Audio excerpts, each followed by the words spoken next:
Attention, your paradigm is about to shift at the intersection of fact and reason. You're entering Kingston Country. You know, I actually think it's a sign of strength. We have the strongest military in the world now, and I think it's a great sign of strength. It's very easy to attack, but if you ask Lindsay, ask him, how did going into the Middle East, how did that work out? And how did going into Iraq work out? So we have a disagreement on that, and there's plenty of time to do some dastardly things. It's very easy to start. I'm Dan Kingston, and you're listening to the Dan Kingston Podcast. Pompeo calls attacks on Saudi Arabia an act of war as Trump tightens Iran sanctions. What do you think? Is war with Iran inevitable? Let me know your thoughts on this topic. It seems if you're listening to Trump and you're reading between the lines, it seems to me we're going to stay out of a wider conflict. I trust his American first foreign policy that's guiding him, and I trust that's part of the reason why Bolton was let go. I trust he is going to stand up to the warmongers, the deep state and the military-industrial complex. He's going to stand up to the neocons, the Lindsey Grahams of the world, and the Bushes. He's going to stand up to the neoliberals, the Clintons, the Schumers of the world. And I think that while he maintains that we do have the strongest military in the world, why do we need to use it all the damn time halfway across the world, especially when we're an energy powerhouse? We don't rely on the Middle East oil like we used to, and so we're not beholden to that region anymore. Now, do we have interests in Israel? I guess. Do we have interests in Saudi Arabia? I guess. But they also have American weapons. They can defend themselves. We don't need to be the world's babysitters. We can sit back from a position of strength. That's what the president's saying. He's saying, we are powerful.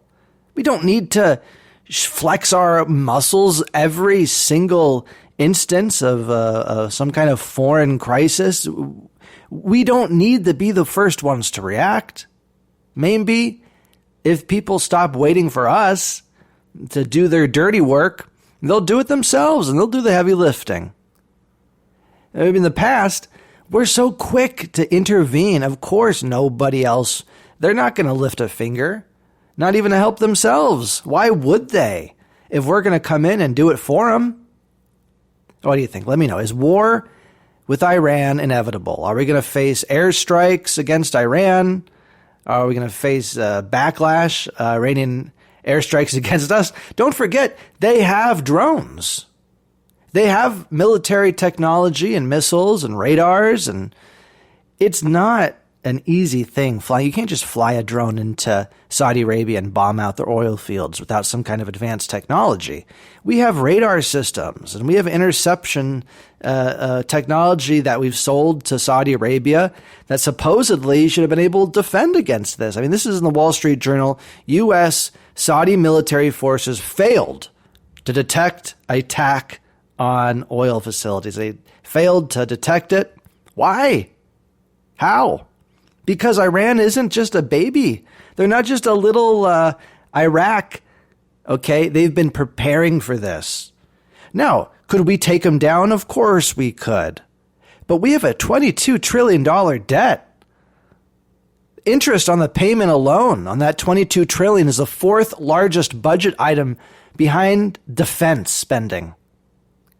Are we going to wait till that interest on the debt surpasses defense spending before we wake up and realize we can't afford any more stupid wars? Another stupid war equals game over. This is Kingston Country. Tim from North Carolina, what do you think? Is war with Iran inevitable at this point? I don't believe war with Iran is an option. I don't think it's going to happen. Iran, you got to look at the history of Iran. The Persians, they've acted out over centuries. Now, I've been told through the history books and official history books and unofficial history books that they're very good negotiators. Well, Trump may see that as a challenge. Personally, I think the Iranian regime right now is controlled by deep state money. I don't believe because nothing in Iran or on Iranian soil happens without the blessing of the mullahs. It just doesn't happen. Even the Iranian president is just a figurehead. Rahmani, I believe his name is. I have even less respect for him than I do for Ahmadinejad or whatever his name was from the last go around. Well, the Iranians they're being aggressive, and it looks like they hit Saudi Arabia. But the question is, why does it matter? Why does it involve us? Why do we care about what happens in Saudi Arabia? They're trying to provoke us. Look at the Strait of Hormuz. They're targeting the oil. It's always been said that the United States is addicted to oil, and if they can affect the flow of that coming into North America, there's all kinds of different effects on the economy. The way I look at this is the deep state knows they're in deep trouble, especially for 2020. Trump's got a really good base going in the next year. So there's a couple scenarios, and I'd like to run them by you here. Yeah, but let me ask you, if I could, just really quick, do you think Trump's firing Bolton was a message to the deep state that he's done with the deep state endless wars? Is that a message? No more war with Iran. I think Trump used Bolton for what he needed to use him for, and he fired him. Trump doesn't do anything by mistake.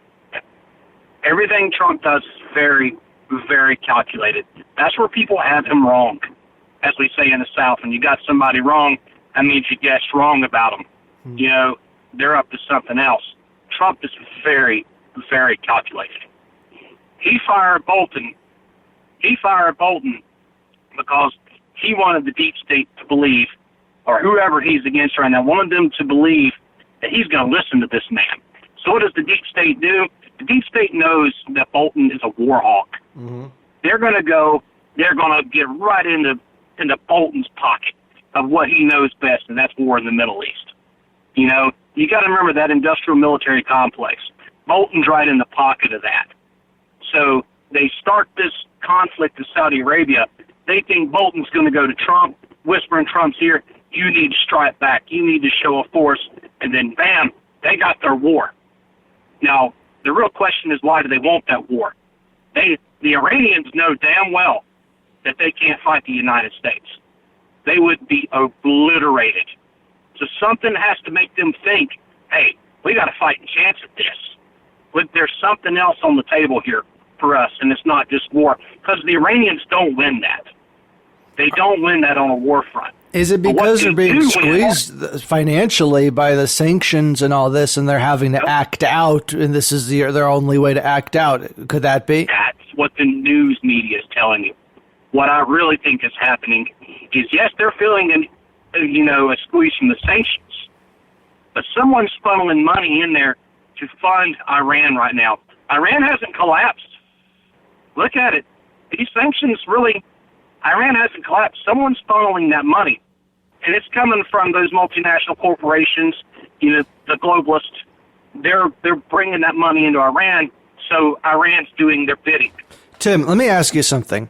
Why is it such a bad situation for Iran and Saudi Arabia to be neck and neck? When you had Iran and Iraq neck and neck, it kind of balanced things out. What about just leaving them alone and letting them figure it out? Do we have to be the global oil supply defenders, of the world now that we're in, thanks to Trump, we're independent, energy independent, right? We don't have to be the world's police anymore. You're right about that. We don't have to be the world's police. But what the people behind this are playing an old game that Trump's not playing anymore. We're not getting drug into the Middle East like the Bush family. Mm-hmm. And God knows I am no fan of George Bush. Herbert Walker or Jr., as I call him. You know, I'm not a fan of either Bush. I lost friends in both those wars. I was not in the military, but I have friends who were, and God bless them. But if we get dragged into a war with Iran and Saudi, you have multiple things happening. The oil prices in the United States will go up, which will put a strain on the economy. The economy will drop down. It'll slow the Trump economy. Think about what the Democrats have been preaching for the past 6 months. Oh, recession, recession, recession. They need something to cause that recession. They got to slow that economy down going into 2020 so they can get that slim margin of vote and hopefully win back the White House. Now, if they win back the White House, the money starts flowing back into Iran, the sanctions go away, and that's why it happens. So the deep state wants to get us into war, in other words, with Iran to help elect a Democrat. You damn right they do. Why go into Iran? You do an airstrike. You think they're not going to respond? We have sensitive assets in the Middle East, and I'm saying bring those assets home. Deploy them when we need to. We have so much technology now. We have space planes. We have missiles that can fly in space. We have all this top secret technology. We do not need to have 1 million troops stationed all around the world just in case something happens. I think Trump gets it. It's no longer the right versus left paradigm. That's a big fallacy, and that's the politics of yesterday that the news media is still trying to hold on to. The real politics now, it's the neocons and the neolibs versus the rest of us. You see, the left, they have it all wrong about Trump's foreign policy. And the right, the neocons, well, they understand it, but they hate it so much. They're so bought off by the military-industrial complex. They're deep state moles. For whatever reason, they hate American first foreign policy, so they align with the left, and they call him unhinged. They call him a maniac. It's a pretend thing, right? They know what his strategy is, that it's an American first policy, but they would rather not describe that to the left, because you know what? The left might come away and say, well, Trump, maybe that's a good idea to stop getting involved in these stupid, endless wars. Maybe it is a good idea, American first. Maybe we should take care of American citizens first. This is Kingston Country. U.S. Saudi military forces failed to detect attack on oil facilities. Wall Street Journal headline, their oil is vulnerable. That's what this shows.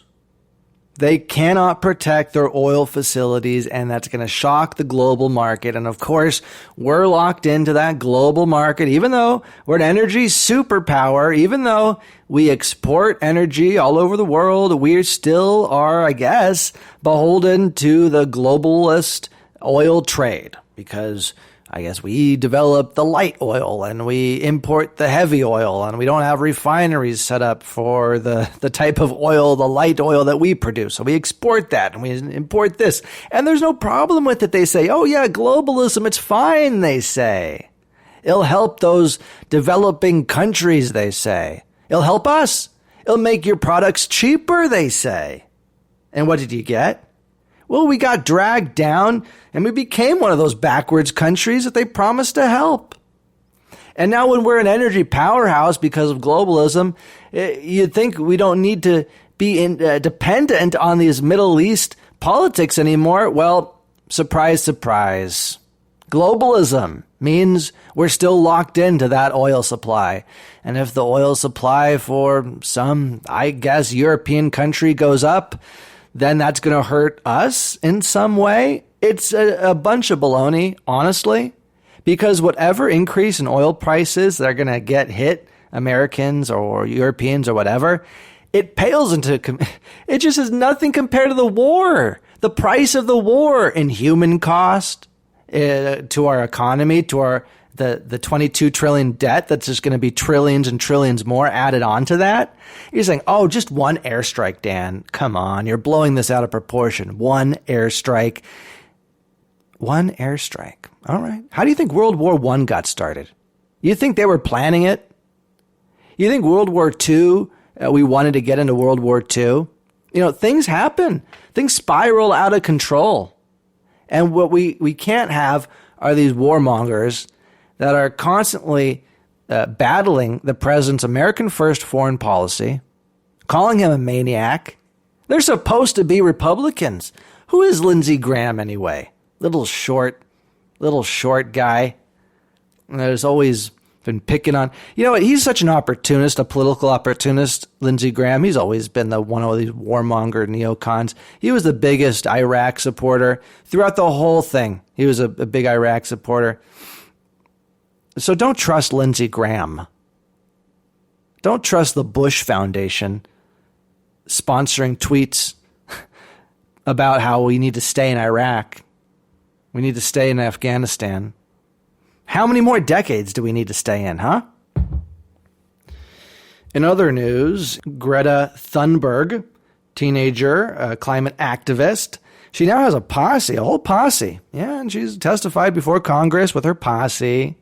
You know, you can't blame her. She's 16 years old. She has anxiety. Some reports say she may have Asperger's, and she's actually a pretty bright young kid. And these kids in her posse, I don't want to make fun of them because they're pretty smart. They're doing the right thing, but they're so misguided. You see, there's no hope if you and me and a majority of Americans are brainwashed by this false right-left paradigm that makes us focus on the shadows on the wall, right? So we don't really see what's happening with the military-industrial complex, the deep state, and these endless wars. If we have this pulled over our heads, our eyes, how do we expect the kids to see any better? And it's a politics of fear. It starts early. The politics of fear. It starts so early. They get them so young now. With the climate crisis, saying you aren't even going to be able to have a future. The world's going to end. So what's the damn point? That's the message they're giving teenagers like Greta Thunberg. If you don't believe me, this is a clip from the testimony. Listen to yourself. You know what's going on. The last thing we would want for the generations to follow, for our children, grandchildren, and other people's children and grandchildren, is to hear in some of your remarks actual fear and anxiety being expressed. Come on. Could you, each of you, that you can jump right in as you see fit, comment on what that's like? I think that message should be heard by all of us. Be afraid. Not just urgency, but what are we doing to the next generation? How are their lives impacted by what we're not doing? And what we're doing. So if you could, I'll let you just choose among yourselves. Each of you will have a chance to answer that question. Respond fearfully now. For me, it's really been affecting because similar to Vic, I already have underlying issues of anxiety. Oh. And it's just really hard to grow up in a world full of ifs. I don't think a lot of people in Congress understand the conversations that are happening in everyday American high schools, but we're constantly asked, prepare for your future, study for your future, do this for your future. But our world is full of ifs. I'll be talking to my best friend and she'll be like, yeah, I really want to see this natural place sometime if it's going to still be around. I really want to study to be this if that's still going to be a possibility. And it's just this constant looming uncertainty. And it's this weird form of nihilism. It's called the world. It's called the real world. It's not easy, and it is full of ifs. And as adults, we should be helping the young people not be so afraid. Instead, it's okay, be afraid, be very afraid, because you're easier to control when you're afraid. You see, when you're afraid, then the politics of fear has you right where we want you, and we can tell you what to believe, because if you don't believe it, well, you're going to die. So the truth is that they should be celebrated for participating and helping to do what they think is right, making a difference. The problem is that they've been lied to, like the rest of us, into thinking that the planet is going to end and that we have no hope and that we have to give up on capitalism and give up on everything that's gotten us to this place where we are now, where there's actually less war, less starvation, less child death, less of these horrible wars that have plagued us in the past, and less genocide. Yeah, we hear about the bad stuff. Yes, the world is a really messed up place. There's so much more work left to be done, but we don't get there by throwing out all the things that have worked for us. We get there by improving on the systems that have helped us get to where we are today. And that's a message we need to help send the young people. Don't be afraid. Be motivated and work within the system. Because the truth is that when it comes down to the world we live in, you have to deal with the reality on the ground, don't you? Wouldn't you agree with that? You have to deal with the reality of the world you live in, as opposed to the one you wish existed. So let's tackle the environment. Let's do it. But let's do it in a way that works within our capitalist system so that by helping the environment, we also help ourselves. We don't make it worse for ourselves. You know, whatever you're going through right now, you have to trust yourself. You have to do what feels right. And for these climate activists, and if you're listening, whether you agree with this podcast or not, I hope you find an encouraging message to do what you think feels right. And while I give my opinion, and I'm a very opinionated person, I'm here to hear your views and to have an open discussion about how to make this country better. Because America is the greatest country in the world, and we have to keep it that way. Kingston Country. You've been listening to the Dan Kingston Podcast.